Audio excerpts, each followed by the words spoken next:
Yo, what's up, ladies and gentlemen? Welcome back to Cards in Hand, the podcast all about One Piece, specifically the One Piece card game, but a little bit of, anime and manga sprinkled in there.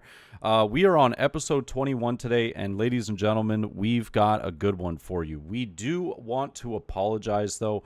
It's been about 3 months, 4 months since we've made an upload, but we're going to be going over that and why it's been quite a bit. So we've got a few topics we want to talk about today. We want to talk about some of the upcoming Treasure Cups for August. We want to talk about the Nationals that's going to be happening in Texas. We want to talk about some of the OP11 meta that people are currently divisive on, as well as the ban list and restriction list that's going to be announced mid-August. And last but not least, the most important part of today's episode is the introduction of the man, the myth, the legend, Luis, aka DragoATX. We're gonna be talking about that a little bit more in detail. But before we get into it, Drago, aka Luis, aka Mr. Goat, aka Mr. New Face. Would you care to introduce little bro? Little bro, yeah. Would you care to introduce yourself to the community as well as, just let everybody know a little bit about yourself? Yeah, of course. Thank y'all again for having me, and as people will learn being part of the team now. But an introduction to myself, I'm Luis, aka Drago, and primarily I'm just a guy who lives in Austin and happened to start playing One Piece. I started when the game dropped in OP01 day one.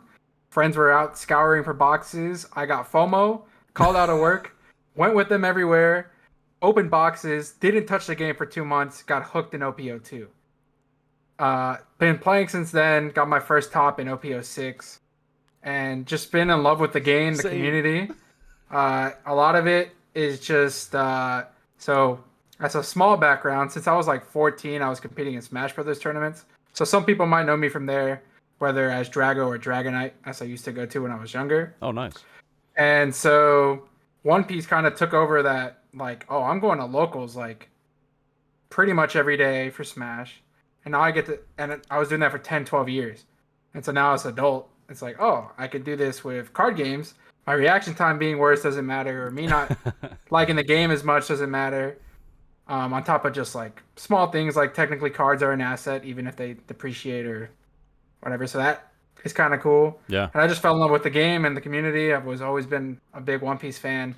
And so the last like 2 years, almost 3 years now, I've just been amazing. Like I love playing One Piece so much. Anyone in Austin will tell you that. If you say who loves One Piece the most in Austin, they'll be like Drago. He goes to 6 locals a week. And I'm like, yeah, I do go to like 6 locals a week. And I just love this game. I got to meet Dan thanks to it. I got to meet you thanks to it. A bunch of other people. And so like nothing brings me more joy than the One Piece card game. Love to hear it. And like you said, you got to meet Daniel from it, and you guys both being from Austin, seeing each other at locals and whatnot. Was there like something that kicked off the relationship between you two guys, or was it just playing a couple of games against one another? I think eventually, just over time, like eventually, especially at the beginning when Dan was more active, because he started joining like OP03 is when he started playing at least 2. Yeah. Oh yeah, because black was 2, yellow was 3, and so the smoker he's days. Just playing. Oh, yeah. Yeah. Yep. He was the smoker, and so I think eventually you just see someone that often, you're gonna talk to them, and then it's like, oh, we made a Discord, and you're talking in it. You go to regionals and you talk to each other. And so it's just kind of been that kind of relationship. Like, yeah, I've known you for like 2 years now, and I'm always checking in on you, always talk about the game or life or anything. And so that's just like another, I guess, showing of like how powerful like being able to play something and be social, yeah, and have like a common interest is. And it's beautiful, man. For sure. I mean, it's all facts. I picked up in 2. Luis was already playing, and he was one of the guys that when I first started off, like I just couldn't beat. I mean, the guy knew the card game better than I did, and I was playing Whitebeard, I think, one of the first times I played him. But yeah, it's just constantly seeing him at locals. He farms all the locals here in Austin. He goes to like no exaggeration, like 5 or 6 locals a week, and farms all the winter cards. And we have our own like points and like ranking system here, and Oh, he that's takes awesome. it very seriously. I don't. Yeah, get out of here, get out of here. I just And he's always like he wants to just be number one always, and which like Luis is a damn good player. He's an awesome player. He's top several times. He knows the game in and out. So like I give him hell, but like the dude's earned all the winner cards that he's got. Like he's all of his tops. Like he and I have had some pretty not I say heated, but it's not like it's personal disagreements. They're just very passionate disagreements. He's very, very passionate. Very, very passionate. So we would have disagreements. It usually was like a half hour, 45-minute conversation of Yeah. just, no, this is why you're wrong and this is why you're stupid type thing.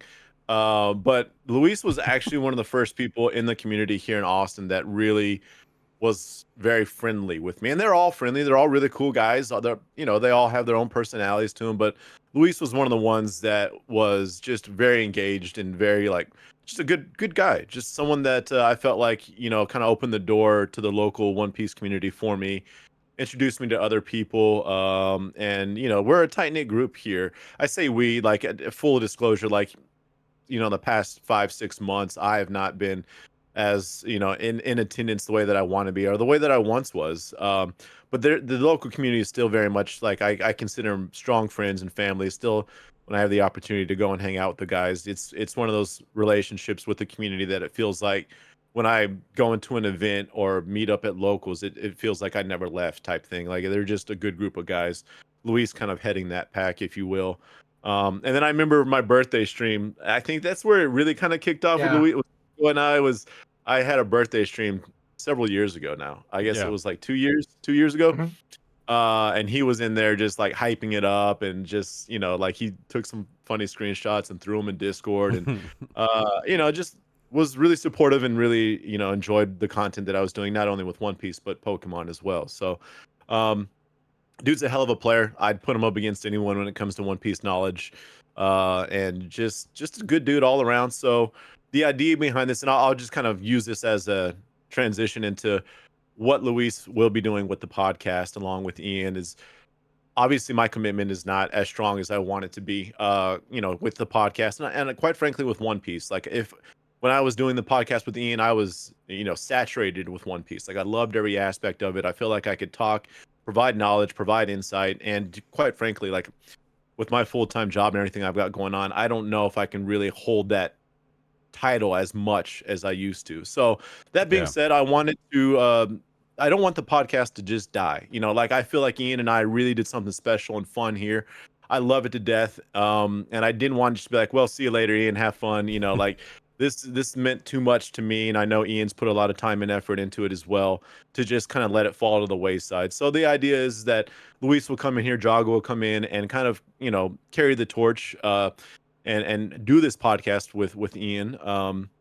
And we'll just kind of keep it going. That's not to say I'm stepping away entirely. I still love One Piece. I still love the anime. I still love playing the card game. But unfortunately, my commitment just is not there right now. So I'll still be hopping in. There's still plenty of things I want to talk. These guys are still, if One Piece disappeared from the face of the earth, these guys would still be my friends, and I could sit here and talk with you guys, for hours. So, yeah, the idea is that we keep the podcast live, we keep it healthy, we keep it going.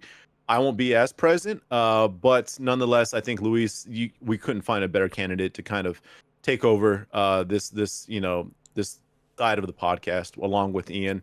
Honestly, I think you guys are going to provide a lot of awesome content, a lot of great insight. As much as it kills me to admit it, Drago's actually a better player than I. He's he can actually probably provide more insight. Although he's been wrong on a few things. Well, we can discuss that later. But like honestly, A couple. between the two of y'all, like I think this is going to be just an amazing podcast, just full of knowledge, insight, opinions. So I'm really excited for the future of it. Yeah, and it was something that you and I talked on the phone about. What was it? Maybe a week ago, maybe 2 weeks ago. Right around, yeah. Yeah, a week or two ago. We, Daniel and I had a phone call. We were discussing things because, I had, and I don't mean this in a bad way. It's just the truth. I had been trying to reach out to Daniel to record an episode for a little bit, but he, that part-time job that he had maybe talked about back on, I don't even remember what episode it was, but maybe like episode 15 or 16 or something like that. Yeah, right around there. He has, he crushed it too much that they were like, hey, we need to have you here full time. And he was like, well, and then they were like, oh, paycheck. And he was like, oh, I guess, I suppose, I mean, I get to work with trading card games Yeah. for a career and travel all over the place doing trading card games. Like, cool. That sounds fun. But that, and I'm so happy for you, bro, and the fact that happened. So it's not a bad thing that the podcast was away.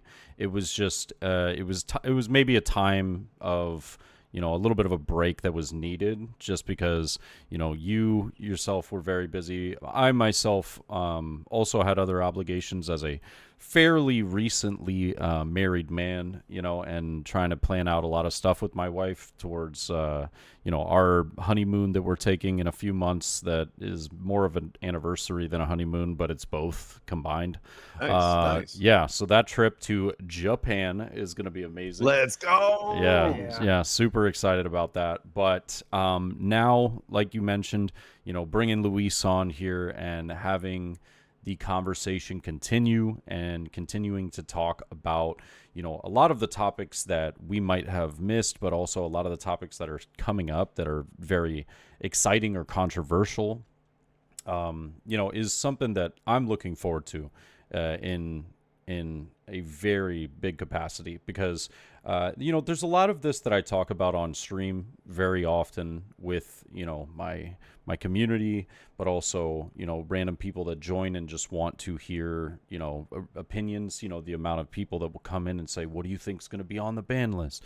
What do you think about this deck? What do you think about OP12? And I'm like, there's so many things to be said, and can only say so much when also trying to play games. But in this space, this is our space to do that.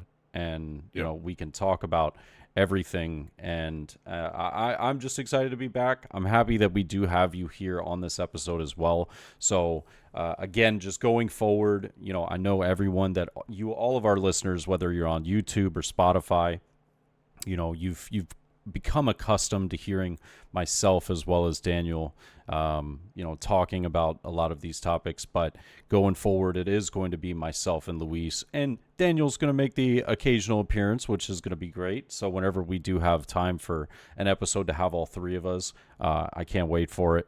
But, going forward now, I just want to say, dude, it's been an amazing 20 episodes. I can't wait for another 20 episodes. Even if you're only a part of maybe 4 or 5 of those 20, it's still going to be fantastic. And we don't plan on slowing down. If anything, this episode is just a revival of the fact that we're coming back. We're here. We're staying. We have so much to talk about.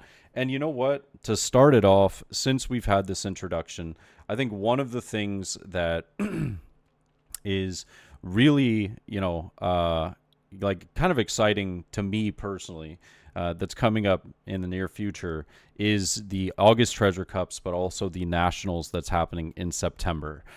There's a lot to digest in between all of those, because we also have the ban and restriction list coming in at the middle of August. But Gen Con is right at August 1st, 2nd, and 3rd. So, I mean, we have still OP11 meta Gen Con. Then we have end of August Treasure Cups that are going, or I think there's 2, maybe 1. There might be 2. But that's going to be, I would imagine, don't quote me on this, because they could make the ban list, well after, August itself, and more in preparation for Nationals in September. But that could potentially be like our first Nationals post-ban list event that we could end up seeing. But were either of you registered for any of the August Treasure Cups or any of that good stuff?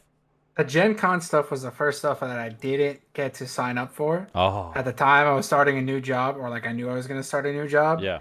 And I was like, well, I can't do Friday, like straight up. Yeah. And there's a world I work the weekend, so I'll just try to waitlist in, which is what I'm going to try to do for Saturday, Sunday. Sure.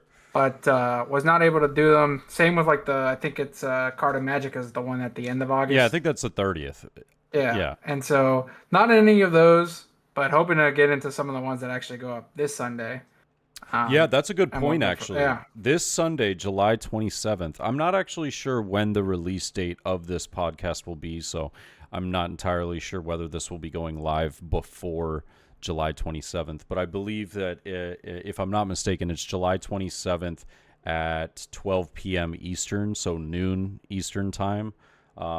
Depending on where you live, signups will be live for a lot of the events right then and there. So definitely keep an eye out for that.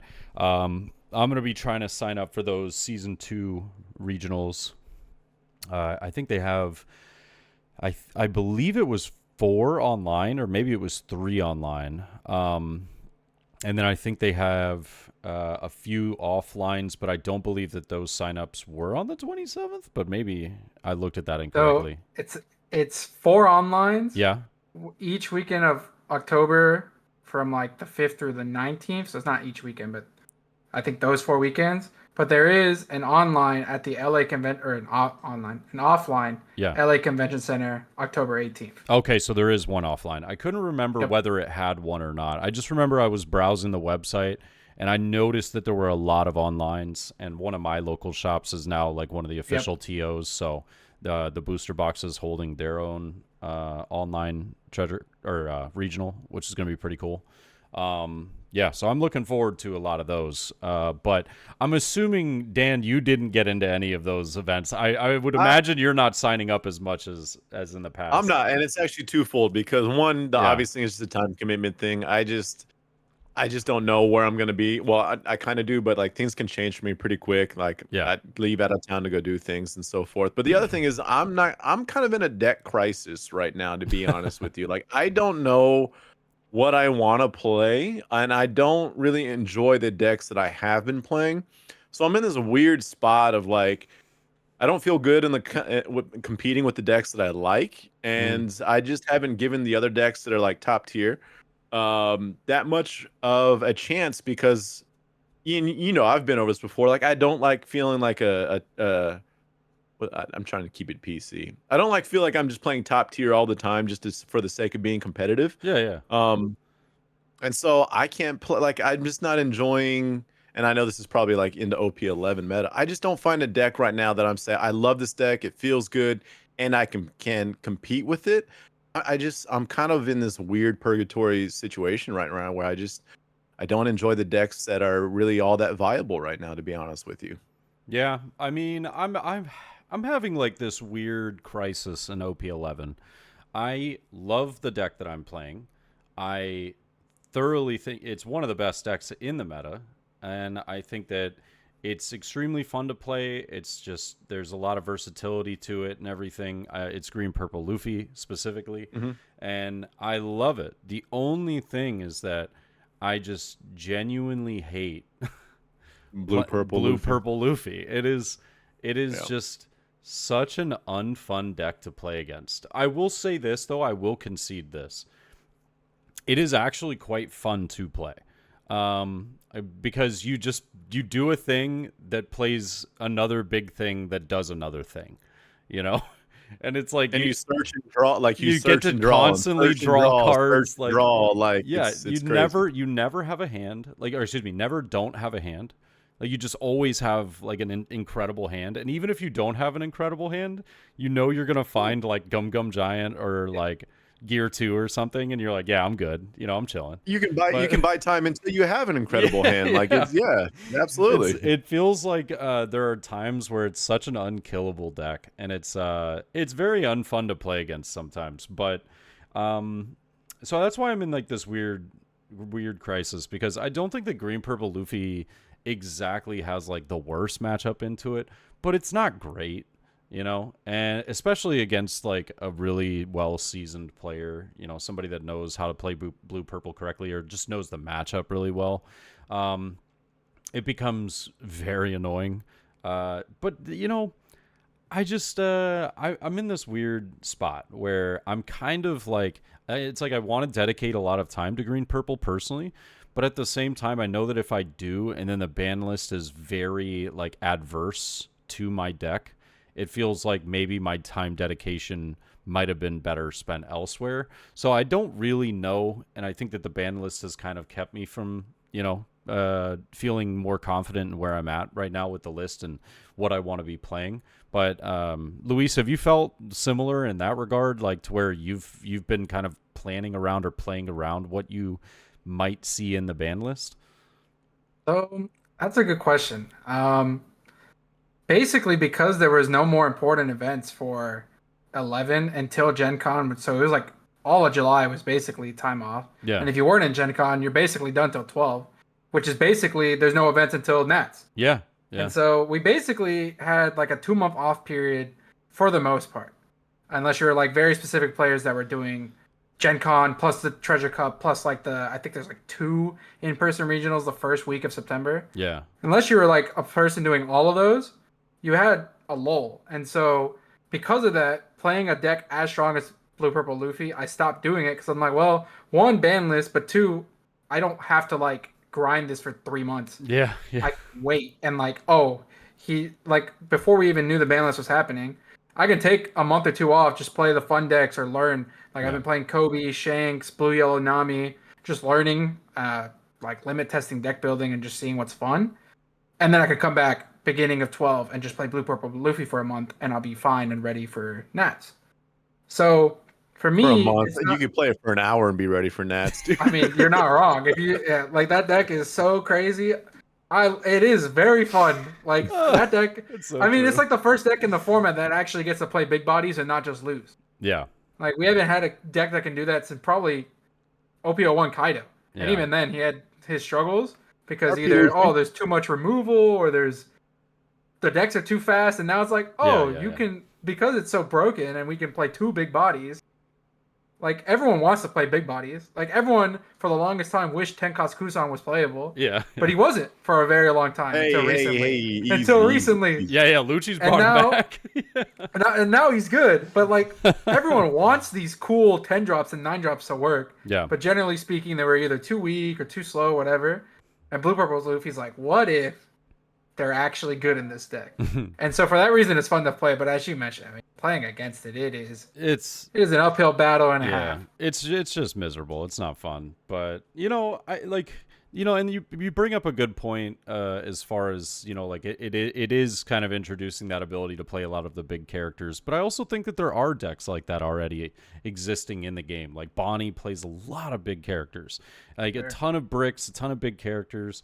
We have Shanks was we had RP Luffy as a thing there for a while too. Yeah, that's true. Yeah, RP Luffy was very similar. I think Shanks was very similar, just like a lot of top end, like 8, 9, 10 costs. And I don't know. I just I don't hate the fact that we have a deck like that. I just personally, I'd love to get y'all's opinion on this, but to me, and I know that this seems like the weirdest comparison, but bear with me. I'll give my full thought out, and then you'll realize where I'm coming from. Is that Blue Purple kind of in a way reminds me of Red Purple Law. And the reason why I say that is because their abilities are nothing the same. Not at all. Nothing. The idea of the deck, nothing similar whatsoever. What I see is very similar is that I think it's problematic as a leader for the future of the game. I think that the more cards that get put into this game, you're going to consistently have new additions that are being played off of 9-cost Sanji. And so I think that if you want to ban the secret rare Sanji, does that solve the deck? Probably not. Like it makes it easier to play against. Temporarily, maybe. Yeah, it makes it easier to play against for sure. But like the 9-cost Sanji is just like, it's such an incredible card. I don't hate the card by any means. I just think in that deck specifically, it's very powerful. And then it's like the card, right? Yeah. But and the reason they can get away with that though is it feels like because of Gum Gum Giant, right? And Right. that's where a lot of contention comes in, is people want to talk about, well, like let's ban Giant, right? And I'm with that. I do think that Yeah. the card is too strong. I personally think that if it was errata to draw 1 instead of draw 2, card would be fine. That's just my opinion. But, that's neither here nor there. I just think that if you get rid of Giant, I truly still believe that blue purple and green purple will still be very dominant in the meta. I think it's a leader problem, but that's me. I just think that leader specifically is going to be something that will continue to get better and better and better no matter what cards are put into the card pool, simply because of the fact of how the leader works. No, I couldn't agree more, Ian. Like just the leader ability in itself is generically good. Like like if we already have the cards to ramp to get to where it needs to be in a hurry. So to your point, like it restricts some of this top end for blue and purple quite a bit because next thing you know, you put a strong 9-drop for either blue or purple, and you're rolling that off of Sanji or in replace of Sanji, and you're dealing with a whole new beast now. So Yeah. yeah, it's a tough one, man. Like I think this might fall under the same category as Sokka and RP Law, where it comes to just almost a complete errata of the leader ability because it handcuffs the game a lot, in terms of game design going forward, quite frankly. And I think the impact that it can have, and we're still, I mean, like if we're talking, what's kind of the undertow of all this or the undercurrent of all this is block rotation, right? Yeah. And we still have got like healthy block rotation ahead of this still. So it's not as if like we're at the end of a block or a rotation where like blue purple Luffy's kind of like on the way out no matter what, and you can kind of just say, we'll just kind of bite our tongue and deal with it, right? Like that leader's gonna be here for a good while. So I think it's a little bit too much. I think that in tandem with Gum Gum Giant, and I hate Gum Gum Giant. Like I think this, and I don't want to rewind too much here, but like my biggest thing with OP11, it actually is Gum Gum Giant. Like I that card's it's the same thing with Morio. When you have one card that like basically one single card, not a leader, a card that sculpts the meta, literally sculpts the meta, like the way that Gecko did. Yeah. The way that Giant is doing it now, because what four leaders all revolve around Gum Gum Giant. They're all viable. They're all top tier. You can't have have a meta revolve around a single card. And I think we're kind of back in that spot now, that almost maybe even more dramatic than Gecko. Maybe that's just me being a black player and me not wanting to, but like it really is that impactful. And I think anytime you have a card that really is kind of dictating what is viable, it's just too much. And so Gum Gum Giant, like I don't like the meta right now because I feel like it is just dominated by Gum Gum Giant builds. Yeah. That's fair. I think that ties into something that I've been thinking about a while, that blue purple is part of the problem, but I think there are other decks that are similar. And to me, I think for like 3, 4, maybe even 5 decks, which sounds like a lot, but hear me out. I think there's like 4 or 5 decks where the power level of your deck going against that deck, and the decks in my that you have to be this strong to even be able to play versus like a blue purple.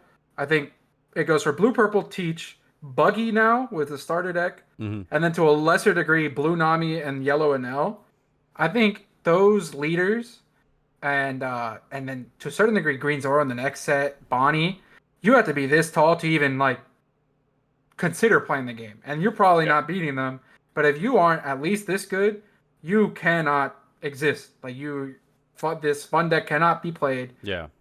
Barrier to entry is too high, and there are other good decks that it's not as high. Like green purple is a crazy deck. Yeah. But random decks like a Caesar Clown, in theory at least, have more play to beating those types of decks than they can versus a blue purple or a Teach. Or like the inverse, like if you're playing an L, like even though I think he's one of those that he shuts out aggro so well, if you're playing an L versus like a lot of these aggro decks, you just win. Yeah. You can't really do much. You starve them. But on the flip side, like a yellow deck that plays similar to an L or is an L, Teach just says you can't beat me. Like so much has to go right for you, while simultaneously pretty much everything has to go wrong for me. And I think all like 5 of those decks say that not only do you have to super high roll, I have to play the 1% of the 1% of games where I just see absolutely nothing. I have no counter or nothing. And I think that's a problem with the game. And that's where I think 11 struggles the most. Because it's like, okay, locally no one plays blue purple. Cool. Yeah. I'm gonna play Doflamingo for fun. Oh, there's like 7 buggies. I can't play the game once Shoe Buggy. Like I literally can't play the game once Shoe Buggy's out. Yeah. I can't even run Red Rocks as a consistent out because Croc Mihawk says no. Yeah. And so I think that is like the biggest issue with 11 right now. There's so many like decks that just say you don't even have an out to me essentially. Yeah. I actually think that's actually a very valid point because this is like something that I think anyone that's playing the game with any regularity, like we're in the middle of a very aggressive power creep for some cards and some leaders. Like once they announced, hey, we're going block rotation now, that gave them free reign to say, okay, we're gonna crank this up a notch, right? Like power creep is like I've never felt power creep ever in the game's history the way that I have felt it now. And this is to kind of reiterate what Luis is saying, is like there are some builds and some like I'm like, you know me, I'm always gonna try to make Smoker work. I'm always gonna try it. I'm gonna try. And I've been trying every damn build, everything you could possibly do. And it's just there's nothing out there that makes it feel like I can actually hang. There's not, and part of it, skill issue, sure, I get it. But like I think we're in this weird transition in OP11 in particular, where there is a division between these cards are power creep cards and these cards are what's getting left behind. And unless you're playing with these leaders and these tuned cards, you don't really like you this is like old news. This is old history. This is old decks. This is almost like, Pokemon almost has like, what do they call it? Like retro builds, or like you're almost to where like you can't bring a knife to a gunfight type scenario. And that's what a lot of this stuff is starting to feel like. It's this transitionary period where One Piece has said, we're going to crank this up a notch. We're going to give multiple abilities for multiple leaders and multiple cards. We're seeing that with new leaders with, the new Roger or 5 life, 7K leader. And I know there's stipulations around that. So, but like it's very aggressive right now. And so you're either like hopping on the train of like power creep and saying, all right, like this is where the game is going and I'm going to play the game this way. Or you're kind of holding on to like, I still want these things to work because I've known this to work for the last 2 years. But you're just kind of bashing your head into a wall because no matter what you do, like mechanically, there's nothing you can do to beat what they're putting out now. At least that's been my experience with it now. It's like you kind of have to just let go of it and just say, all right, this is where the game is going. This is where the game is at. And just kind of acknowledge that and say, all right, well, we're in this transition. And this is the direction of the game now. So it's kind of an odd thing because there are some things that just flat out don't work anymore. Yeah. And I think I know exactly what's happening, and I think I can see how the future of the game will be. But this is just prediction. But from what I can kind of like surmise and kind of, see from the development of leaders being made now is imagine, OP01 starter decks 1 through 4, all that good stuff, right? If you think about the leader effects of those cards, the simplicity was so easy. Like there were maybe 3 leaders out of, the first like 2 sets that had very intricate leader effects that makes it like, oh, okay, I now think that, this is a leader that could stand the test of time. And that specifically to me was like red green Law, blue Doflamingo, and like blue Nami. But blue Nami is like in its own realm because it doesn't really play One Piece. It plays a different game. But but yeah, one of them that actually, which I find it kind of hilarious. Hilariously enough, one of the leaders that I didn't even mention right there that's also kind of standing the test of time is Zoro. But it has the simplest leader effect ever. That's it. Just Don X1, everything gets plus 1,000. It's so simple, but at the same time, it's ridiculously powerful, right? And so, there was a lot of discussion. There's a lot of discussion between my community and I on stream about talking about the new red-black Sabo that's coming out in OP13, I think. that has they were like saying it's a better Zoro, and I was like, yeah, arguably, I can see what you're trying to get at there. I was like, it's a tiny bit different, you know, because there's a little more reliance on different things, but I think that's basically where the game is going, is that we're going to continuously see, you know, better versions of older cards, right? Older leaders Sure. specifically. And so now, now with, you know, cards like that, like Sabo and whatnot being introduced, that really does, sorry, my dog just tripped over, I think, my green screen, but my, thank you, baby.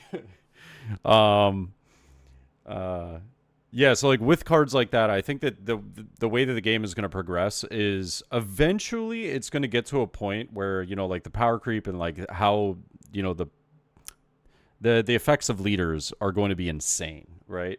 But I still think that we've finally gotten now to that point from like OP, maybe I'll go with maybe like OP 9, maybe 10 and above, is that these leaders, I think, will also kind of stand the test of time. So I could personally see like a leader like Green Purple Luffy, leader like Blue Yellow Nami with more support in the future. Like leaders like that really, you know, like even in OP24 still being something that's potentially relevant. Whereas, you know, you got Magellan in OP2 that's like that. I mean, that leader was gas back then. You're like, oh, this is sick. And then you were just like, it's garbage. Like it's hot garbage. Yeah. You know, like, as soon as better purple leaders came out and better purple support. Very next set, it was hot garbage. Yeah, you're like, oh, well, okay. Yeah. And then so that was a very quick love loss for me, which I was very sad about. But you know, that's what happens. And I'm not expecting like all of my original leaders to be, you know, still thriving and doing well. But sure. I do believe that, you know, there will be some that's kind of just, they're always going to be there. And now in the current state, I think we're going to have some of these that'll stick around for a long time. No, I completely agree. I think it's just like I think to the point, I don't want to beat a dead horse, but like it does feel like 10, 11, like that time frame that you're suggesting is kind of when they really started taking a hard look at what they want the game to become in terms of a power creep standpoint, you know, building out for the future. Because like, again, you mentioned Blue Yellow Nami. Like when you read Yellow Nami's ability, I'm not going to lie. I'm like, damn, this is good. This is good, it's bro. Really but then you build the deck and you play the deck and you're like, it's not there yet. Yeah. You know, like, you know, when Kuma comes and, you know, like there's going to be some support that makes it stronger.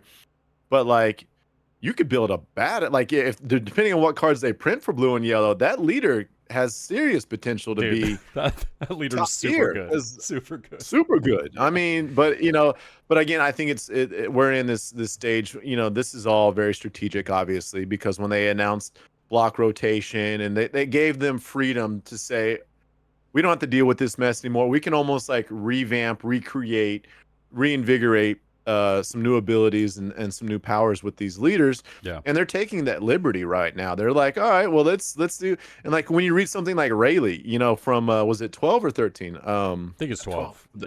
12, yeah. You're like, what the hell? Like, where are y'all?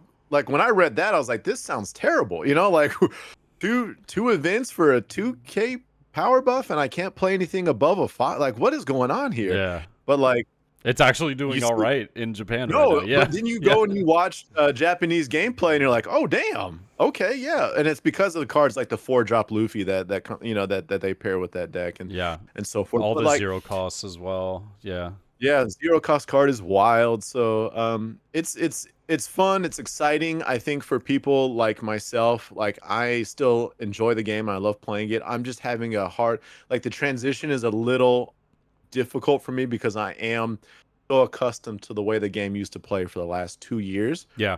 Now the game's it's changing. It's changing big time. Yeah. Yeah, and it's changing rapidly. Like they said, okay, block rotation's out. They pull the rug underneath and they say, here's blue purple Luffy, here's Grum Grum Giant. See y'all later. Have fun. You know, like but it's still a blast. I think it's just a transition period like with many other card games, and it's fun, it's exciting, um, because it allows for them to kind of just almost redo the game in a lot of ways. You know, like they're building on to like leaders' abilities and cards and kind of laying the foundation now. But like I feel like we're entering a meta and an era in which things are about to get little crazy, man. Like it's really gonna take that next step as a TCG. Yeah, and speaking of which, as you say that, you know, the ban list and restriction list coming around the corner. I'd love to get y'all's, you know, opinion about, you know, what you guys believe we might see on there, cards that you either just, you know, I'd love to hear like what you think might realistically be on there, but then maybe what you want to be on there. You know, like there's there's some cards that I've been wanting to get rid of for a long time, dude. Like a long time. Luis, lead the way on this one because I know you got some thoughts. Yeah. Okay, so with the ban list, Here we go. the biggest thing, like from a realistic standpoint, I mean, it's a given that blue purple in one way, whether it's leader ban, multiple like purple cards more than likely getting hit, or Sanji straight up getting hit, whatever they do, restriction even if they're like, oh, maybe one Sanji, if you find that you find it, whatever they do, blue purple's getting touched. I don't actually know what. I think my dream would probably be just Sanji's gone. I don't think that's a realistic option though because it just got a manga. But I think I think Sanji's probably the one that makes the most sense. Because I think, well, the biggest thing is I think Nine Mom is a good hit and it hurts the deck a lot because the survivability goes down. The biggest issue with Nine Mom is that I think even though most other purple decks aren't playing it right now, I think in other purple decks it's fine. And the same argument is with Sanji. But we've already seen there's one other leader that technically can use Sanji really well. His name is Marco. Like it's literally built in like 1 Dawn and then 9. Still doesn't really see that much play. Really, it's blue purple that breaks it. And the reason that it breaks it is that it's 2 big bodies instead of 1. A lot of decks can actually kind of deal with just 1 Kata pass, 1 Linland pass. Yeah. But it's when you go Kata, oh, you missed it. What if I went 2 more? And then they're just like, okay, I lost. Yeah. And I don't think we ever want to get to a point where a deck can remove 2 9 costs very easily, multiple turns over either. So for that reason, I think Sanji's probably like the best hit. And the deck is a lot weaker. Like Lucci gets a better matchup into it. Like red removal decks can tech for it easy. Like now Honesty Impact makes so much more sense because it's like, okay, you played a 9-drop, I'm doing an Honesty Impact, it's dead. I still have 4 Dawn to do something. Sure. So with blue purple, it's weird. I wouldn't know exactly what. The biggest thing with the ban list to me is Power Vacuum. A green Zoro meta terrifies me. Seeing how it's like the second most popular deck, or at worst third most popular deck in Asia right now, and just how badly it stomps on decks that aren't at least this high. Especially like a lot of decks that in theory should be really strong. Like I think a good example is like Betty, especially when like Lucci's not super popular. Betty in theory, if removal's not super popular, should be really, really strong. And Zoro just says, no, you do not exist. And don't get me wrong, I do not want Betty in my meta anyways. But it's just an example. Like, Zoro just says, no, like, you do not get to exist and play the game. To a certain degree, it does that to Buggy, too. Yeah.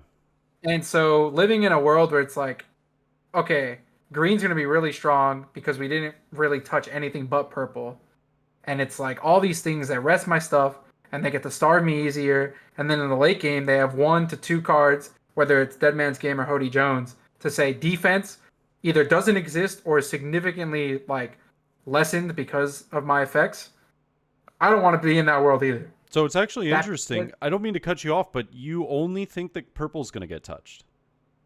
I'm starting to believe that because a lot of people don't. I think people bring up Hody Jones. It's like, oh, they should touch Hody Jones, whatever. Right. But I think Hody Jones helps, and it definitely makes green decks weaker. Yeah. But a lot of people right now think Hody Jones sucks in Zoro, but you have to play it because of blue purple. I don't know if I'm quite that deep. I think Hody Jones is still great regardless. It's an incredible card. But insane. All that to say, I don't know if the Hody Jones, with like Zoro specifically, actually fixes the issue that Zoro potentially presents. Yeah. Versus all these decks that play like bodies, or they're just trying to play the game board wise, like these Yeah. board centric decks. Like even to a lesser degree that's not as popular, like Kobe, like Zoro just says, "I'm gonna swing 8 into your stuff twice or once, and then chip at your lead, and you're a 4 life leader." And then because of Dead Man's Game, even if they touch Hody, Yeah. your blockers don't matter, which is basically Kobe's only form of defense. Yeah. And so if Kobe has to spend one of their late dawn turns playing like a 4-drop blocker and a 1-drop ripper, they already played 5 dawn down. And then one card says your entire defensive plan is gone. Yeah. Yeah. That's what That scares me. That's where I see. That's the one thing where I don't believe that this is going to be only a purple hit. And the reason why is because I think that 2 versions of that in the game is kind of absurd. And this is just me thinking about, like, when I think of cards that, like, green has typically not been the best color like ever, realistically. Like, there was red green law was like kind of really good, but that was like it, you know. There Bonnie's done a couple of events, it's won a couple of events, Bonnie was the but one. like Bonnie's out of Bonnie, everything else, she's the exception. it's so inconsistent. It's, you know, you have to draw like a god basically to win some matchups, and it's just matchup dependent. So I don't like the amount of Bonnies that typically top an event. We've never seen, like, even an event that Bonnie's winning, there's not like 7 or 8 Bonnies in the top 16. There's like 2, maybe 1, the guy that won, you know. And so I think, like, I understand where people are coming from, where they don't want green to get touched, because why would you touch a color that's been so historically, like, nowhere near as good as the others? And I fully get that. I fully get that. The only thing is that Hody Jones, to me, when I think of a card, you know, like in any other color that deals with character's cost, or, you know, even no cost, like it just eliminates a card or something like that, right? Normally speaking, it's not a character being played to the board, and it's not like something that has like an 8k stat line and gains rush and gets to eliminate 2, like you said, of your defensive strategy that you were trying to do. But it can also pivot to Dawn. Like, it's an extremely good card. Extremely good. And I think I would not be surprised to see that card get hit. I do think that you're onto something with the purple, personally. But to play devil's advocate, I think that what you brought up with Sanji getting a manga, and the fact that it's a secret rare, we haven't seen a secret rare touched at all in the game so far, nor have we really heard of many secret rares in any of Bandai's games being touched. I don't believe it'll be Sanji. So if I had to put my money on anything, I think it would be either Lin Lin or it would be the leader. But I, like, personally, for the future of the game, I'd like to see the leader get hit. But I agree. yeah, does it need to get hit right now? I don't know. Probably not. But it's a very annoying deck to play against. Yeah. I'm gonna throw a green card out there that's a total wild card that y'all will never guess. Oh. I'm not even advocating that it needs to be banned. I'm just simply saying that the card has potential Vanderdecken. to, like, the card that, hey, it's a fishman, so I'm okay with it. It's fine. Yeah. Is actually the electrical Luna, or what is the 3 cost? Electrical Luna. I think that card actually has potential to, like, not be a card that does more damage than good, to be honest with you. That card is broken. And I know it's like, well, yeah, you know, it's just, but, like, dude, that card in green purple Luffy is the dumbest thing. Like, green purple Luffy that has the electrical Luna, I've seen people plug in the Hody Jones, you know, Sanj, and 6-drop Luffy. I'm like, dude, every time green purple, and yes, I'm looking at you, Ian, plays a card, I'm like, wow, that card's broken. Oh, Sanji, broken. Luffy, broken. Gum Gum Giant, broken. Hody, broken. Electric Luna, like, there's literally a card for every single situation that you can be in with that deck. But Electric Luna, 3 costs to say everything just lays down is absolutely insane. I don't think it has a trigger, though, right? Which is, it like, does. it's saving. It's no, it's rest of 4 costs. Or rest any, or is it? I thought it was rest any character. Oh, no, you're right. It is rest anything. Yeah, it's arrest any Yeah, arrest character. any character. It's arrest any character. What I'm thinking are of we Radio doing? Knife. Radio Knife is trigger rest of 4. Yeah. Yeah. All right, yeah. What are we doing? So I know that trigger card is like pretty stupid. Yeah.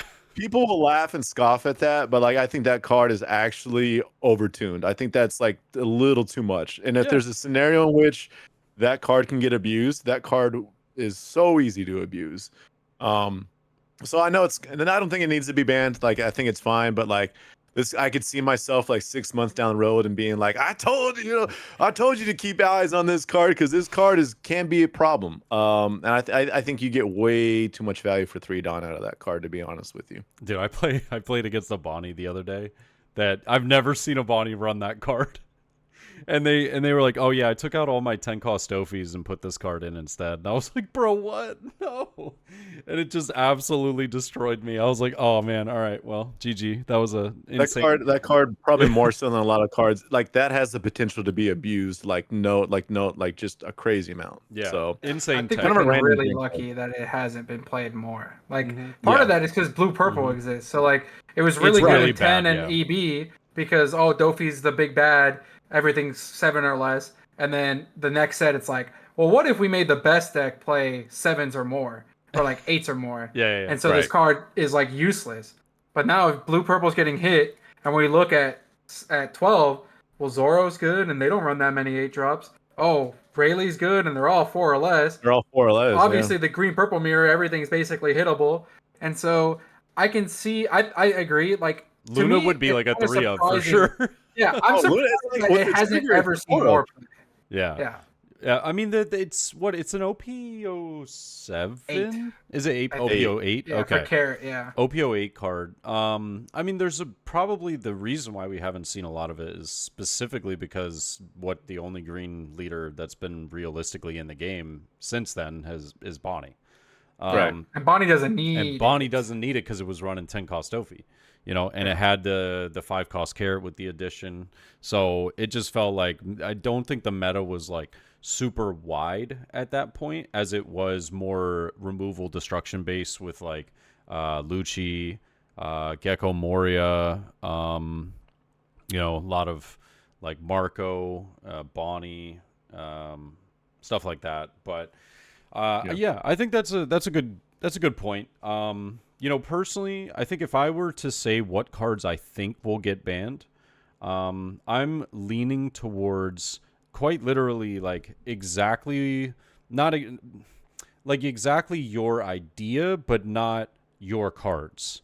I think that it's going to be green and purple that do get hit, and my personal ideas are, I think it's going to be blue purple Luffy, and the reason why I think it's going to be Luffy leader over anything is because no matter how you touch the deck, it's still instant substitutions.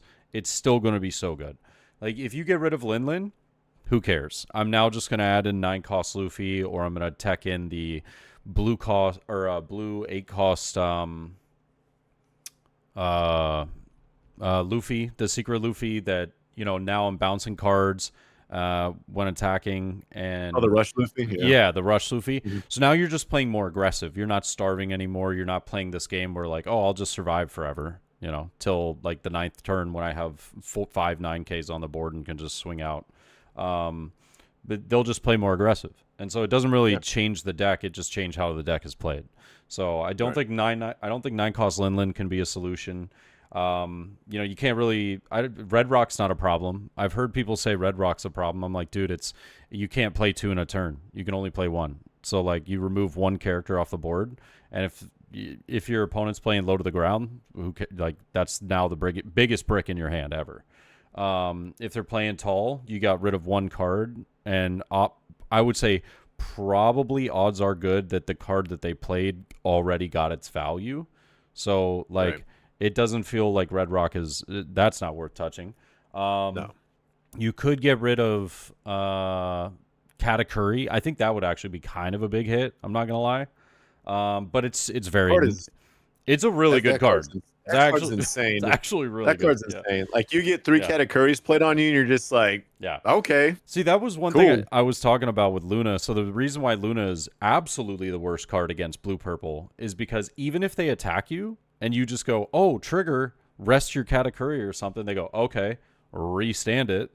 And you're like, wait, you just get to do that? Like, it's so that's a card that could affect the deck, but I feel like it's also just very new. And the big thing is if you get rid of that, then you're literally purple Katakuri leader is just dead, gone forever. And it's like, we don't need to do that. So I objectively just think the leader is going to go. That's my basis and that's my opinion. But then I think that they're probably going to hit Gum Gum Giant as well. My thing is, though, I don't know whether it'll be a ban or a restriction. Personally, I would like to see it either get banned or left alone and not touched at all. I hate restrictions. I'm all for banning or keeping a card in the game, but when you restrict it, you are now adding to RNG further into the game when we already play a card game that is dominated by being lucky in certain circumstances. So if you two remember correctly, but back to OP3, I believe it was, OP3, OP4 meta was when they restricted 9-cost Newgate, Radical Beam, and 4-cost Blocker Marco. That was the hit, right, to Newgate. Literally, people just put in other cards and then still kept a one of each of those and just drew into them. And if you drew into it, you were the better player.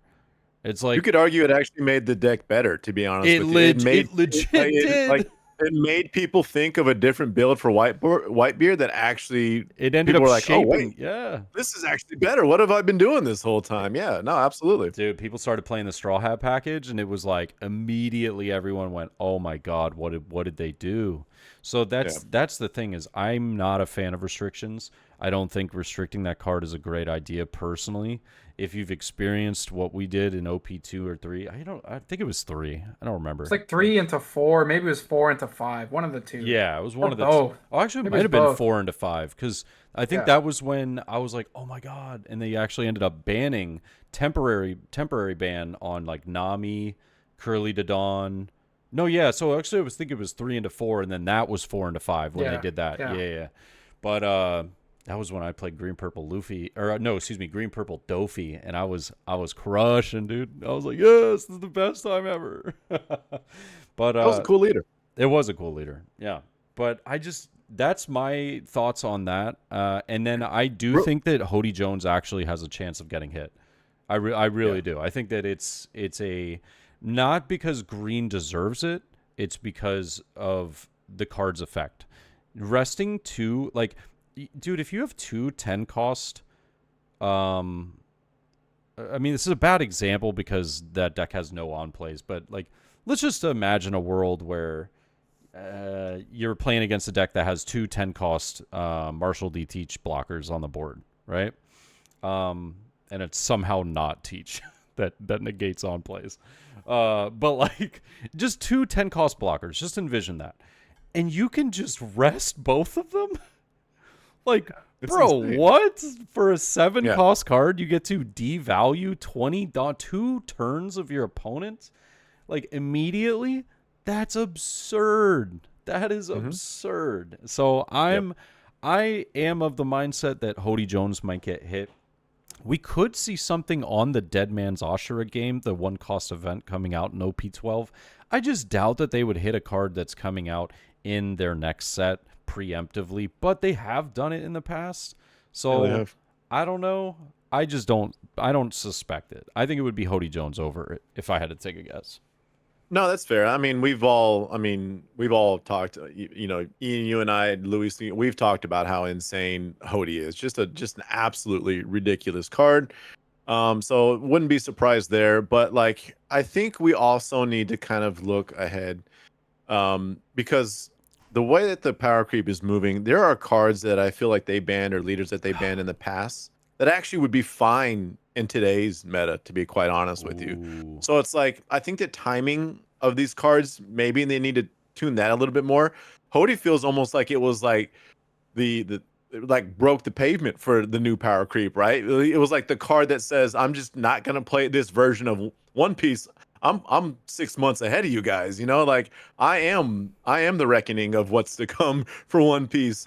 And so like, I'm wondering is Hody really going to be like, I think to your point, the fact that it doesn't have any cost associated with it, it doesn't say like rest is 6 costs or Right, lower. It just right. says, but then Rest on anything. top of that, right, and then it says dawn either. So like the amount of flexibility that it has in the scenarios, Yeah. it's a bit much. But I don't also want to like be in a situation where it's like, well, in today's meta, or like today, I'm referring like 4 or 5 months down the road. It's like today's meta, it'd be fine. I kind of almost wish RP Law was a thing now, or like Sakazuki was a thing now, or some of those cards that we didn't get to play with. Like, I'm curious, you know? I get inherently those cards just restrict game design, and I think that's the root of all these bans and restrictions. Right. Generally speaking, is like we can't do what we want to do with the game if this card's a thing.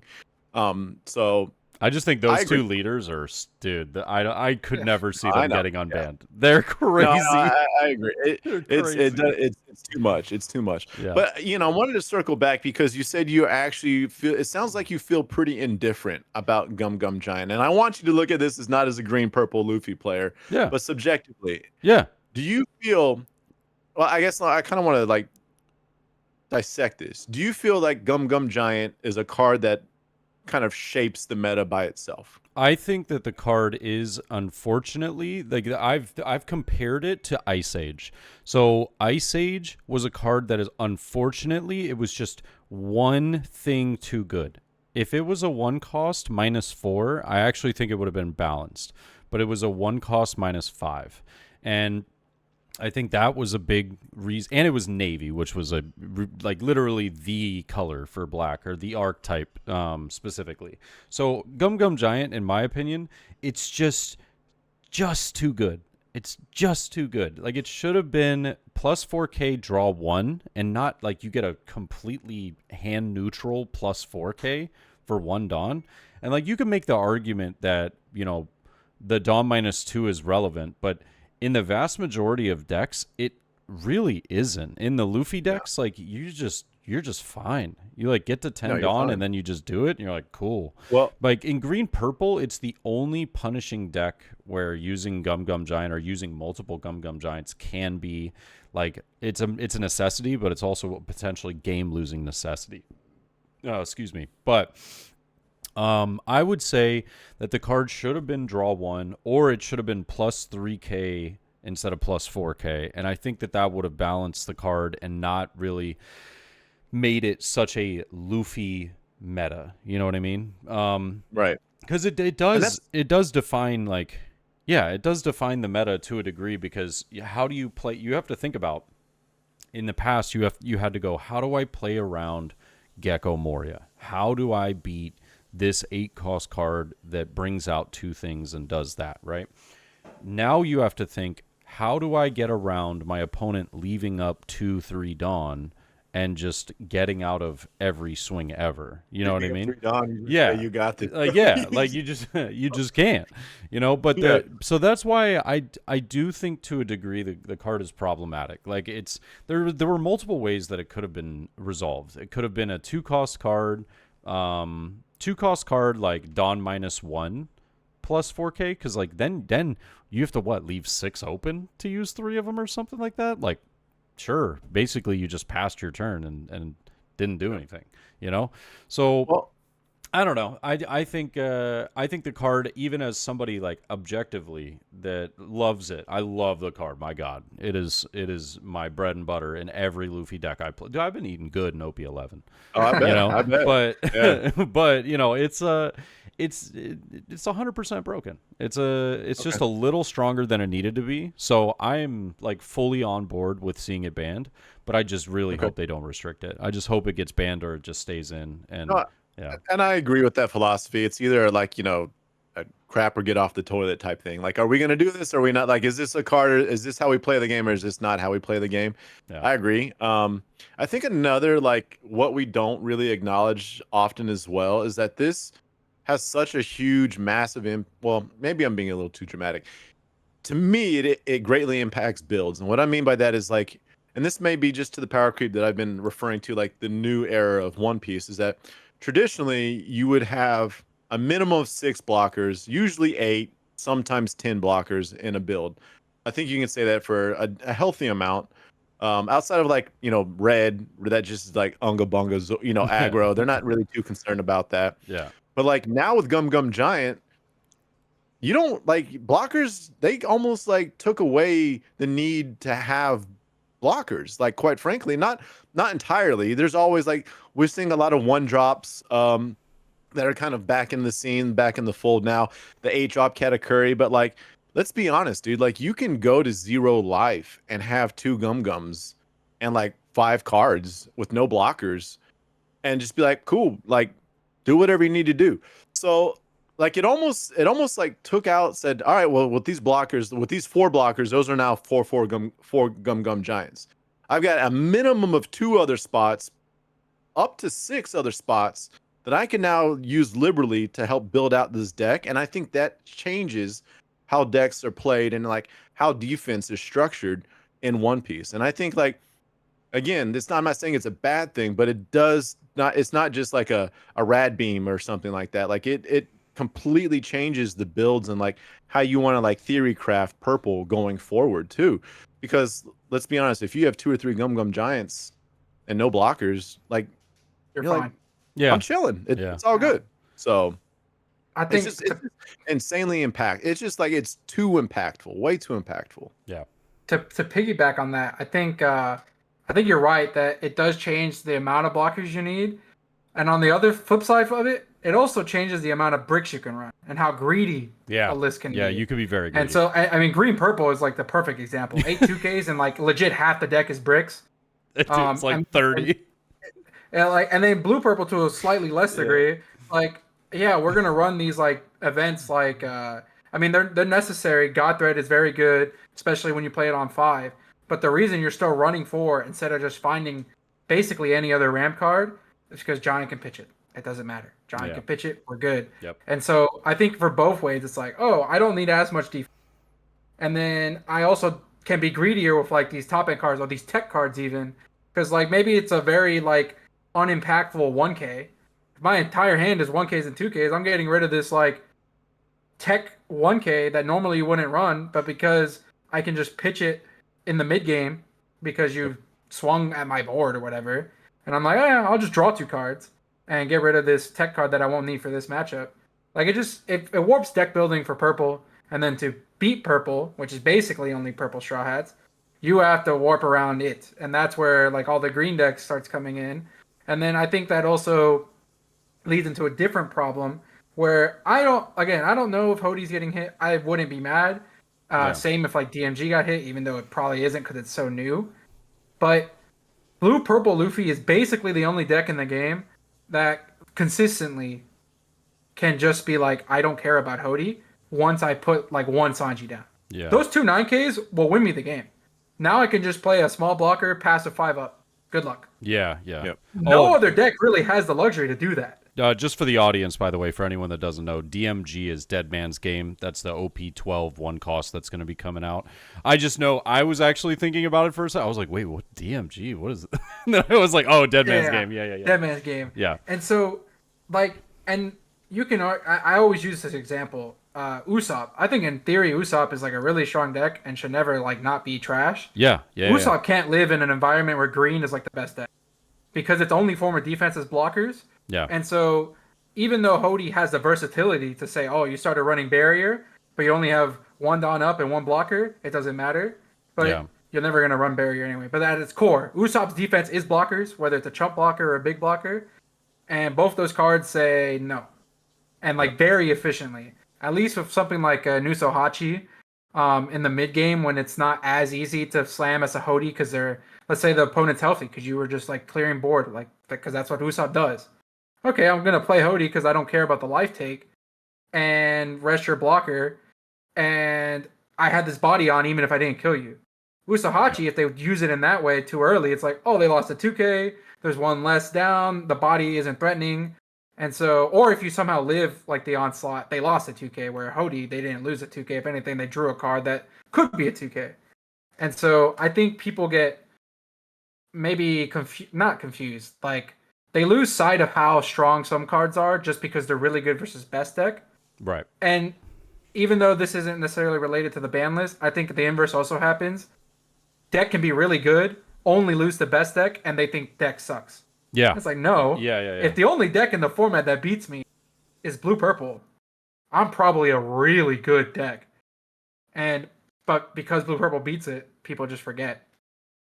Yeah, and you're 100% right about that. I was trying to think of a good example because I think that man, I think that Gecko Moria there was like a time when was it? It was like OP9 or something like that. But like basically you couldn't beat Black Yellow Luffy. Like that was the one deck that it was just like you needed to be playing something different in order to try and beat Black Yellow Luffy. Like you could, you had to have the luckiest game of your life. And I remember it was very similar to where it was like, oh man, well Gecko's just dead now, you know? It's like, no. If I could just imagine I play 10 rounds in a Treasure Cup or a regional and I just somehow don't see Black Yellow Luffy, I could cook. Yeah, everything, bro. I'd be eating. It'd be a free. The same goes for Lucci now too. Yeah, like a lot of people are like, "Oh, Lucci's bad. It loses to Teach and Buggy." I'm like, bro, if you're not playing Teach and Buggy, Lucci is probably cooking you. Yeah. And so I think it's something, and that's where the power vacuum to me comes into play too. Mm-hmm. So to me, from what I see in the Asian meta, Zoro is really good, but its main problem is it loses to blue purple. Yeah. And I think because of how popular Zoro still is, though, I think we'd see a deck. If it beat Zoro, we'd be seeing it. But we really don't see it aside from blue purple. And so that's where I'm scared if they only hit purple. I'm like, what's keeping Zoro in check? Let's say Lucci does for some reason. Yeah. What's keeping Lucci in check that isn't the two obvious answers? Well, I think that would still be pretty healthy, though. Like, I think that would be healthy, though, is having, like, Buggy and Teach check Lucci, Lucci check Zoro, Zoro check Teach, and I don't know, it would probably do pretty bad into Buggy, right? Or Zoro? Yeah, Zoro, right? Or, no, I think Zoro beats it because Zoro taps your board and then just swings at it. Oh, that's right. Yeah, Buggy has, you're 100% right. You just ignore board, you just go live. Yeah. And even if you do tap board, you could swing into board, and then you're just like, now you can never play your 10 costs. You can never do that. Yeah. Oh, that's rough, actually. Oh, God. Yeah, it's really that's like one of that's like the biggest reason Buggy's not super popular. Yeah. And so I don't think you're wrong in saying that a triangle or like similar, like a square pentagram can be healthy. But that's where it goes to like my original point is that like, oh, you got to be this tall to ride. Yeah. The biggest thing is that, let's say Lucci's really good aside from those two matchups. And so it does beat Zoro, and then Zoro might do good in the Buggy. I think the biggest issue is that Teach and Buggy, it's not like they only beat Lucci. They beat a ton of other decks. Yeah. And that's where it gets into a little bit of like, okay, it really is only these three decks, but because Lucci's the only one that has like 2 auto losses and everything else has 1. Yeah. Lucci goes away, and now it's only these 3. And then because Buggy and Teach are so, what's the word? Volatile, and like how the matchup is good or not for you. They just like some of these decks just can't come up because like, oh, I might do really good to Zoro, but because Teach and Buggy are popular, I just can't. I can't exist. So let me bring up something interesting to you guys. So when we first started this topic, it was basically on the question of asking what you guys believe will be on the ban list, but also simultaneously, what cards do you think you would like to see on the ban list? Like you just want to see or something like that, right? So this is something that I've talked about multiple times on stream and I've thought is well worth conversation. And it's maybe something I don't see often enough from content creators. Like I don't believe there's been many videos discussing this topic or, if any videos discussing this topic.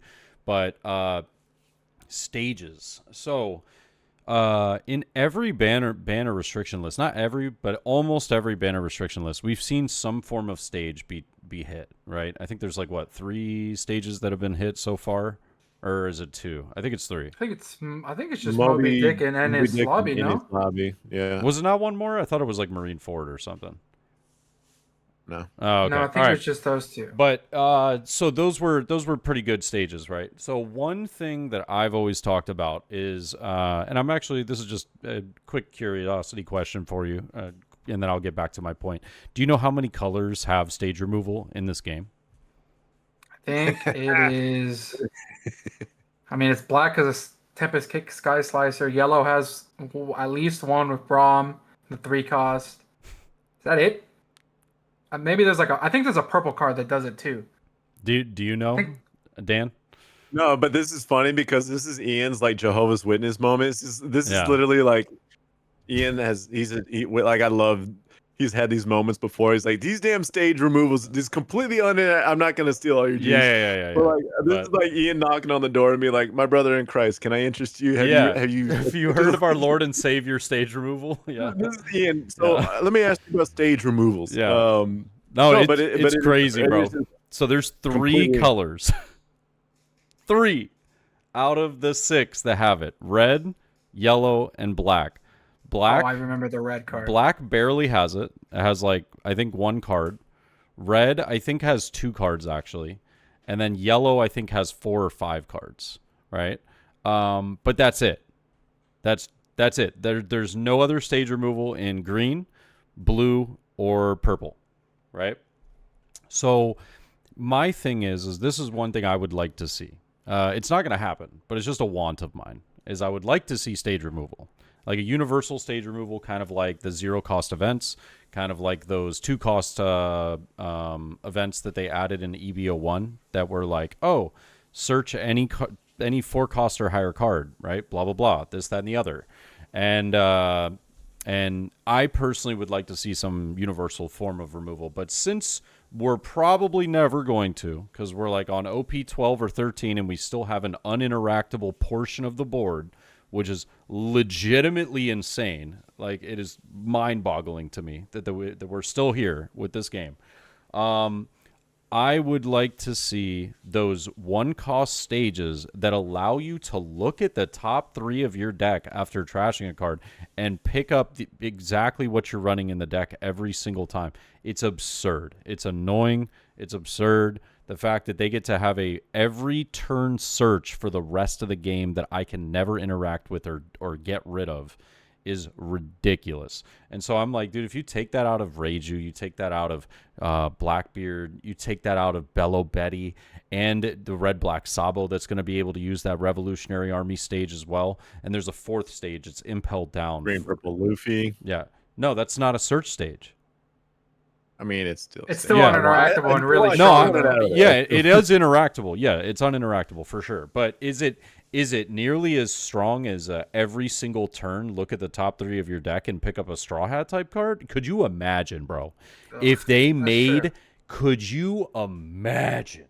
Yeah, the game would die. The game would ever die. made one of those cards that searched a Straw Hat? Oh my God. Everybody would be losing their mind. They'd be like, dude, there's no way. This is so broken, bro. This is unbelievable. I mean, it would. The One Piece TCG would cease to exist. Yeah. Like it just wouldn't. It wouldn't be a thing anymore. But since it's these random archetypes that are very niche to their leaders, it's okay. No, bro, just put in universal stage removal or get rid of these because it's just silly. Like it's silly, man. And I don't know. The fact that we've come this far in the game and we don't have it is like bothersome to me. So that's something I want to see on the ban list that will not be on the ban list for sure. But I want to see that. Oh, and 4-cost pudding. I hate that card. Yep, that's all. That's fair enough. That's fair enough. 4-cost blue pudding can die in a hole. I hate that card. Yeah. But what do we do? Is there any like random cards you guys would want to see banned? Just for fun. Anything random? Mine was the electrical Luna card. Yeah, that card it's way too much value. It's just maybe if you take the trigger off of it, that card it's too much. It's too much. That's fair. All right, what about you, Luis? I have a lot, but to keep it simple, honestly, it'd be either full of lead. So you were onto something. Yay! It's either full of lead or Burgess, like one of the two. Burgess is annoying. Yeah. To me, I hate this deck with a passion, and it's buggy. So I think 8-cost Croc Mihawk has to go. Really? I think that is the most custom card of all time. Yes. Actually, that's a great call. Are you talking about the 8-cost, not the 7-cost buggy that stops all 4s? No, No, that one's fine. That one's fine. It's annoying, but it's fine. Croc Hawk is the most custom card you could ever print. Imagine telling someone, I'm going to make this 8 cost 7K. Yeah. It's going to draw 2, trash 1. Yeah. And then I'm going to play this 4 drop, but it's really a 5 drop on board. Yeah. And that's going to draw 3, trash 2. Yeah. And then I'm going to give my entire board blanket protection, and it protects myself. You're like, wait, what? What do you mean? All right. And it's like, I'm not gonna lie, you make a lot of sense with that. It's so custom, and it's like, and so that card is what put Buggy over the edge for me in terms of like uninteractability. Yeah. A lot of decks, even if they could remove, they really can't remove like 2 7-drops or whatever. Like just like Croc into a 5-drop, like the regular 7-drop. A lot of decks struggle with that, but at least if they teched it or whatever, cool. Yeah. But then 8-cost Croc Mihawk just comes on the board, and they're like, yeah, good luck. I'm going super wide, super tall. My 10-drop gaps you unless you're teach specifically because you turn off the on-play. And so you're like, oh, you played a 10-drop? What if I bottom decked it? Mine stays on board. I already have like 4 7s. You can't bottom deck mine in response because I have Croc Mihawk.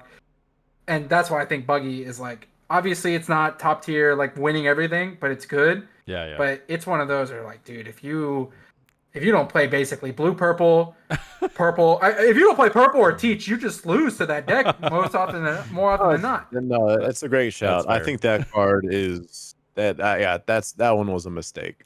I will say that the amount of times that I forget that it blanket, like you said, blanket protects the board. Dude, it's crazy. I'm sitting there like, I'll use some removal, and I'm like, wait. They just have to trash. All I have to do is trash the card. You're like, okay, well, cool. Yeah, I just totally wasted a card. Feels bad, man. Yeah, and it's not like you played a cheap card to try and remove another. Like, because they're like 8s and 7s. Yeah. Yeah, like you invested 6, 7 Dawn, and they're just like, I'll give you a card. I'll give you a dead card out of my hand. Yep. Sure. That's fair. Yeah, no, that's actually a great shout, Luis. Great shout. Yeah, I mean, there's another one I would like to see. This is a bit of a random one.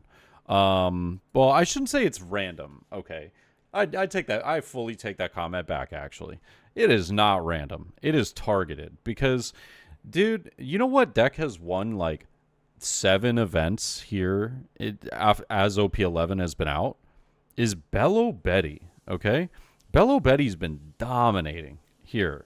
Like, it is not even fair how many events that thing has won, okay? And everybody's talking about, oh, well, let's ban blue purple, let's do this. We're not talking about doing anything to Betty, and the reason why is because everybody's saying, oh, well, you know, the deck is dead in OP12. I'm like, is it though? You just, you somehow start to tech or, put some pieces in to deal with green Zoro, or you are if you don't have to, obviously you might lose your best matchup if blue purple gets banned or something like that. But like there's probably some pretty good tech you could put in to, deal with green Zoro to a degree, right? And I think with that being said, like I personally, this is just my train of thought. It's like a potential maybe idea for a ban was we banned Jinbei in the last set in OP10 because of Doflamingo. It cheated out of 4 cost. It was able to do this. Yeah, 4 cost Ivankov. So my thought process was like, dude, this is Jinbei but better, right? And people are like, oh, but you have to trash a card. I'm like, dude, who cares? Like who cares? Like, this is a deck where you're literally just punching your opponent in the face till they die.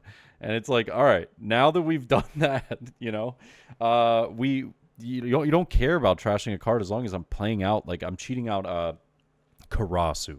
I'm cheating out a block or getting rid of some dead card in my hand or whatever, right? And you have a 1-cost stage that allows you to search top 3. Like, get over it. You're good. You have a Jinbei that's better than Jinbei, And so I don't know. That was something I thought was like a potential for a hit as well. So I think Karasu is pretty insane too, but I don't think it's that actually bad. Pretty bad, but we've been lucky that basically only Betty can abuse it. Yeah, it's really niche. I think we might feel it more in 13 with that Sabo though. Yeah, that's fair. Yeah. Because then I think there's a couple of cards that can cheat that card out, I think. It's like 3. Yeah. Well, I guess koala's yellow, so 2 in red. Yeah. There's a few, and I think there's I could have sworn there was one in 13 that was coming out that would be able to do it, but like an 8 cost or something, but maybe I'm wrong. Maybe the 12 cost dragon, maybe, or not the 12 cost, the OP12 dragon. Yeah, That maybe. plays so it's I think Karasu's a problem, but I think Ivankov is probably like the bigger problem because even if it's not in Betty, when they say I play this on 4 as Sabo, for example, and then on the next turn they just play one of the black 4-drops that becomes an 8. You put a Dawn on leader, you put the extra because you're at 6 Dawn on the Ivankov. Now it's 7 effect. Karasu hit board. You have 3 things on board, and then it just snowballs. Like Karasu, but there are a lot of cards like that it's like, yeah, you don't like feel it or you don't think about it, but like these cards are like insanely tuned. I think Carrot, like 5 cost green Carrot, is one of those. Like, why is it freezing a 7 on play and when attacking? Right. And it's just getting constant value. Karasu is one of those. Ivankov is one of those. Like all these like really good cards that just are like, oh, you don't think it's a problem, and then you like really think about it. It's like, Well, Carrot in a vacuum is crazy. Yeah, Carrot is. We're seeing it with green upcoming with the 5-drop Tashigi. Insane card. Like that card's nuts. That card's insane. I mean, so it's like can you remind me? I'm not remembering what the effect is. 5/7 that says rest. What's base the cost? 6 cost. A base 6 cost and attach 3 Dawn to your leader. So it's like free Zoro ability. Oh, you're talking about OP12. I thought you were talking about OP13. Yeah. But like cards that like can like the snowball effect. Like that you got card is Cavendish, crazy though. Yeah. You got Cavendish into Tashigi into the 8-drop Mihawk. And you're just like, what? Like you're playing these massive cards for like 2 or 3 Dawn in essence. And you're just it's crazy that like the snowball effect is very real. It's like, well, this card by itself, nothing crazy, but then in tandem or on curve with this other card, it's like, okay, this is getting to be a bit much here. But I think, I mean, like to kind of bring it all in, like I think they've actually done a really good job in managing power creep, and like I think right now it's kind of like its first real like closing the chapter on a certain era of One Piece and starting a chapter new. And I think relatively speaking, they've done a really, really good job of it. The game is still super fun. Like, you know, Drago can speak a little bit more to locals, but I know last time I went to the house event, a lot of new faces, a lot of like half the crowd that I saw there were new blood.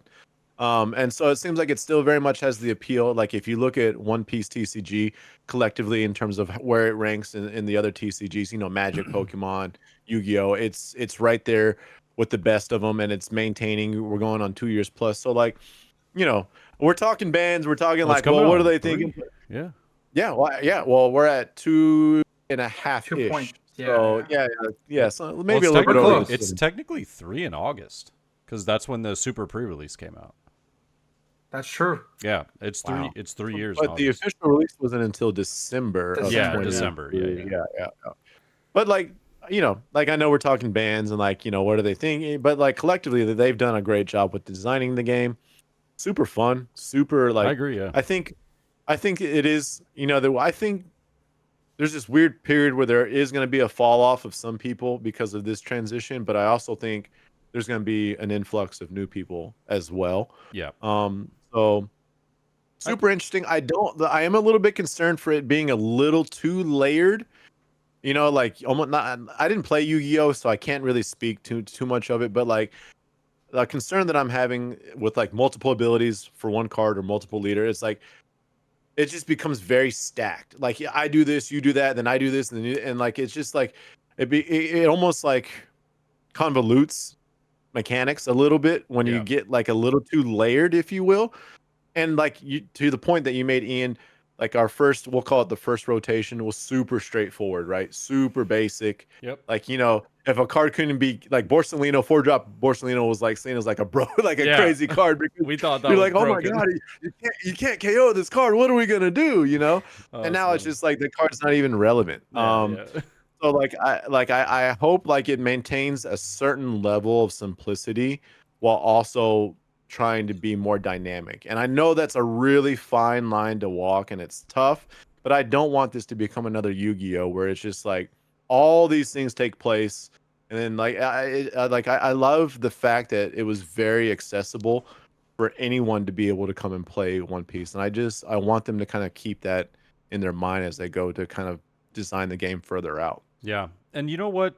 You brought up you brought up a couple of cards that were it just kind of like jogged my memory on something, and I didn't want to get too off topic or far ahead, but it's an interesting segue to talk about. Is you brought up cards like Cavendish and being able to find some of those cards like Bonnie from Starter Deck 2 and a lot of these like early starter deck and block cards, with the block system right around the corner. I'm sure both of you have probably seen it, but the announcement that there's like this random smorgasbord of cards that have been added to the like preventative list, and like they're now they're considered block 4, but they're block 1. So they'll be good till 2029. I'm not gonna lie, it seemed really random, like the cards that they just added on there. But like, I don't hate it. There's cards that make 100% sense for me. Like the 0-cost cards, they've got Gum Gum Rain, Gum Gum Jet Gatling, Right. Bad Manners Kick Course, like all that makes sense. That's like no doubt. Like those cards should be in the game forever. Let's immortalize them, right? They're staples. Yeah. Right. I just think they went about it in a weird way. Like all you had to do was just reprint the cards with the new block number. I think Right. Boom, problem solved. Like alt arts, people want that. 0-cost cards, very popular in many decks. Like boom. I don't know. Seemed like a weird one for me, but That was a little odd. yeah, but then they kept cards that make me concerned. They kept cards like Kaya from OPO3, Nojiko from OPO3. Do you know what that tells me? Because Nami's in block 1. Nami is she's gone. April 2026. Nami is gone. Blue Nami. Good riddance. Good riddance Good indeed. riddance. Good Yes. riddance Good indeed. riddance. Now here's the Dan crazy. knows. Here's the thing though. We have Kaya and Nojiko sticking around. There's a bunch of other like cards as well that are, pretty important to like certain deck lists and everything. So like, dude, they're gonna make another Nami for sure. They're gonna make another mill deck without a doubt, and I'm like super not excited for it because if you think about it, Nami was essentially like the mill deck, but now they're going to make an even more like even better mill deck because the power creep. So it'll be like alternate win condition deck out, right? But instead of Nami's Dawn X1, attack your opponent's leader if it does a damage or whatever, then you mill a card. Like it'll be like Dawn 2, leader gets plus 5k if it connects onto anything, mill 10. Like dude, it's gonna be crazy. I'll be honest with you. I kind of think they are. that was an exaggeration, by the way. But no, yeah. totally. But like, it's noted because like I think they're allowing for a deck that just isn't like One Piece, and you could argue that Blackbeard is more One Piece than Nami because it functions the same way as other. Like, Yeah. it's still you're still trying to attack and bring them down to no life. Blackbeard's But I annoying, think though. Blackbeard is the new Nami in essence. Like Yeah. we don't need. It doesn't allow you to play One Piece, and that's what Nami was. Nami was a deck that says, "Nah, we're not playing One Piece. We're playing Mill," and Blackbeard says, "Nah, we're not playing One Piece. We're playing. You don't get to play your cards. We're playing vanillas. Yeah, exactly. Like everyone's just gonna play vanillas, and I'm gonna play 12k blockers and good luck." Yeah. I think they're kind of like, and I hope maybe this is me just like being a little optimistic and like tying on to something that I hope they don't. Because I don't want another mill deck, if I'm being honest with you. Yeah. But I think Blackbeard kind of substitutes Nami, to be honest with you. And I know Blackbeard's not particularly relevant right now, but like that, like there's a world in which 1 or 2 adjustments in the meta and that deck shoots right back up, like just immediately comes right back. And we saw this with Nami. You know, like there was a time where Nami was super strong, super popular, and then something would come out and it was anti-Nami, Yeah. and then Nami would kind of subside, and then the meta would change, and then Nami's relevant again. It was like this, you know, this ever flowing, like, is this leader relevant or not? And I think that's actually what Blackbeard is now, and what's it's going to be for this upcoming block. And I hope they just kind of leave that alone and leave that to be the case. Even though I hate playing against Blackbeard, I hope we don't have a scenario in which we have like a Blackbeard and a mill deck, because I genuinely think inherently those will be very strong, and it almost like corrupts the game a little bit too much for my liking. My optimism is like, let Blackbeard be the new Nami, and let's just all just agree to just say that's the new Nami. We don't need anything more. Just a quick thing. The kind of funny thing about the Blackbeard and a mill deck in the same meta, though, is that Blackbeard does counter the mill deck. Because it literally, you could just turn off their leader effects. Yeah. Let them go and play their own corner games and be like, hey, everyone who's playing Nami and Blackbeard, y'all are on this half of the card shop. Everyone else that actually wants to play One Piece, y'all are on this half. Yeah.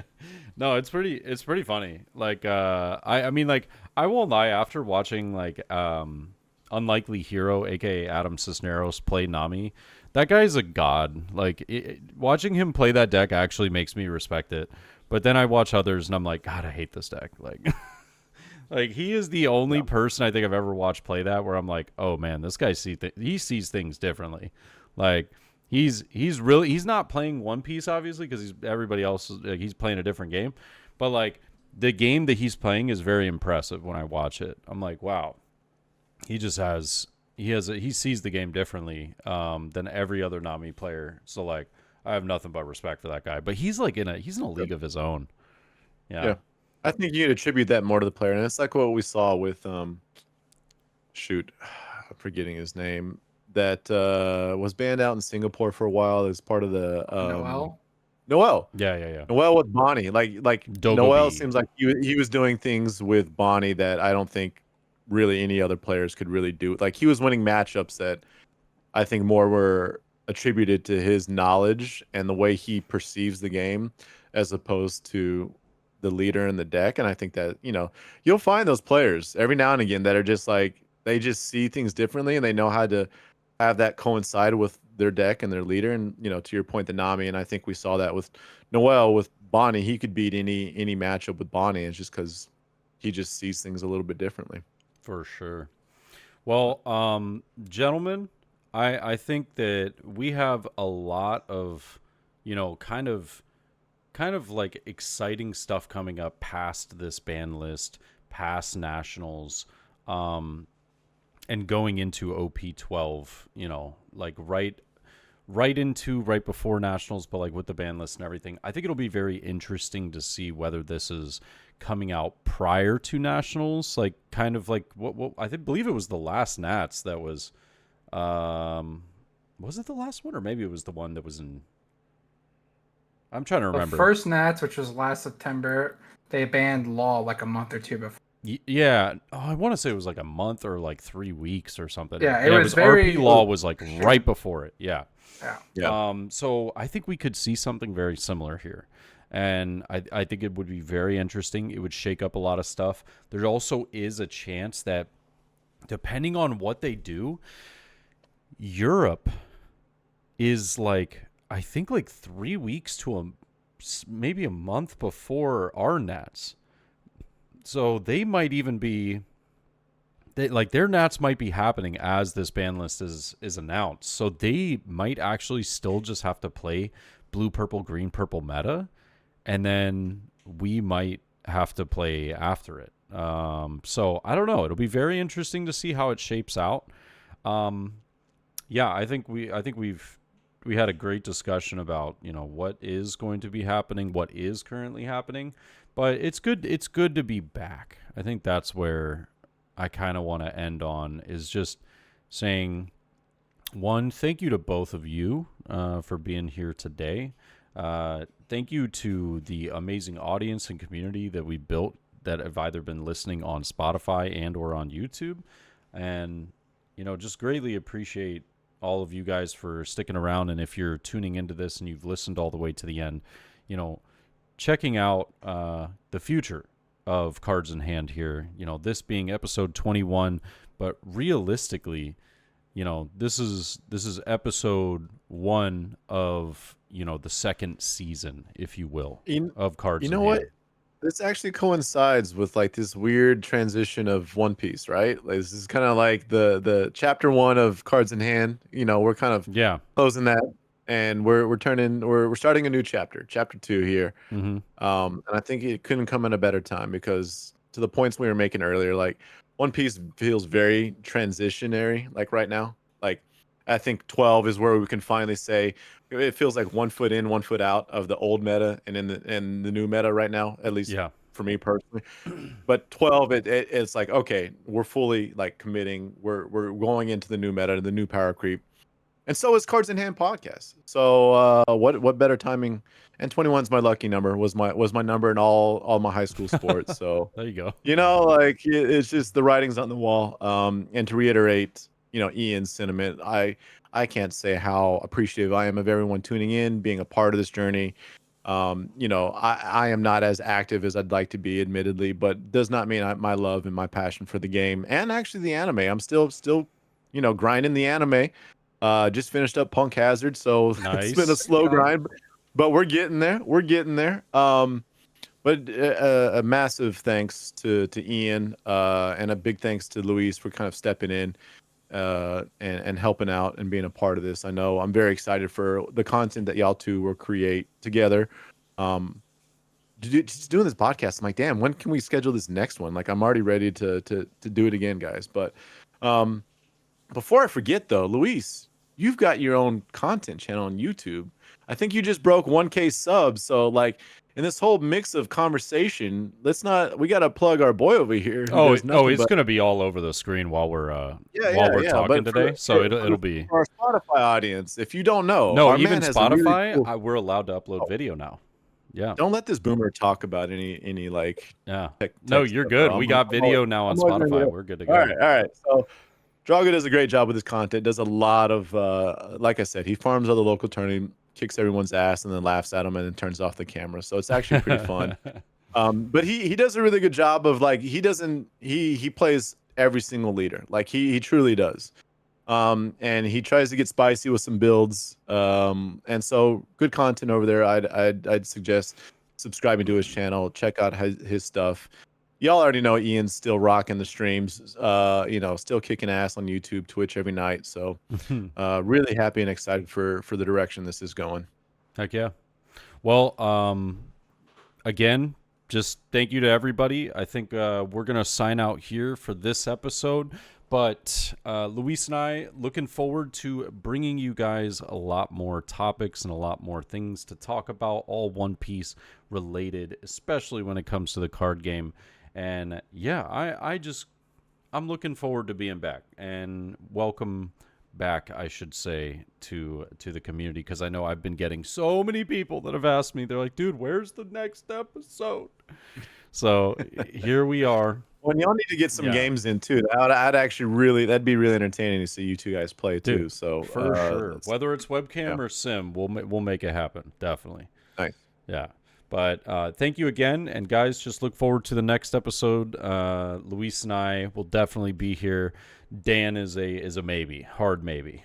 Hard maybe. If I got the chance to, absolutely, I will be here. Even if I'm just an active listener who's literally just eating popcorn, just being educated by you guys. Yeah, I just love to be a part of it. Absolutely. Sounds like a plan. Well, until the next time, ladies and gentlemen, hope you guys have a phenomenal rest of your day, and we'll catch you in the next one. Peace.